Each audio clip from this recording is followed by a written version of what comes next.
Hello guys, আসসালামু আলাইকুম। আজকে আমরা গেছিলাম একটু ঘুরতে, সেইখানে যেয়ে দেখলাম ফুলদানি বানানো, তা তোমরা সামনে বসেই দেখতে পারতেছো।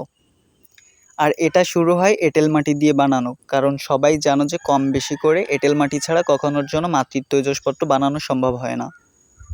তো দেখলাম চাচা বানাচ্ছে, তো বললাম কি চাচা বানান, একটা ভিডিও করি। সেই অনুরোধে সে আসলে বানাচ্ছিল না, তারপরেও আমাকে একটা বানায় দেখালো।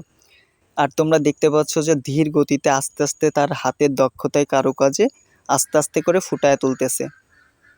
আর ভিডিওটা সবথেকে বেশি সুন্দর করে বোঝা যাবে তখনই যখন লাস্টের দিকে তোমরা দেখতে পারবে যে একটা সুন্দর ফুলদানি হয়ে গেছে জগ আকারে। আর এইটা করতে যে তাদের সেই বছর থেকে বছরের ঐতিহ্য ধরে রাখছে, এইটাই সবথেকে বড় কথা। আর এদের দিন যে একেবারে অনেক সুন্দর যায় ব্যাপারটা এমন না, কিন্তু তারপরেও তারা খুশি, কারণ তারা একটা ঐতিহ্য ধরে রাখছে। আর দেখতে থাকো, দেখতে দেখতে যে সুন্দর হাতের কাজ দ্বারা আস্তে আস্তে সবকিছু গঠন করে ফেলতেছে, যে কিভাবে কিভাবে করলে ব্যাপারটা খুব সুন্দর করে ফুটে উঠবে। আস্তে আস্তে করে রং করার মতো করে হাতের কারুকাজ দিয়ে তারা ডিজাইন করতেছে, নকশা করতেছে। আর আস্তে আস্তে করে মেশিনটা ঘোরাচ্ছে। আসলে ওইটা মেশিন নাকি পাত আমি সেটা এখনো ঠিকভাবে জানি না। জীবনে প্রথম দেখার অনুভূতি এটা আমার।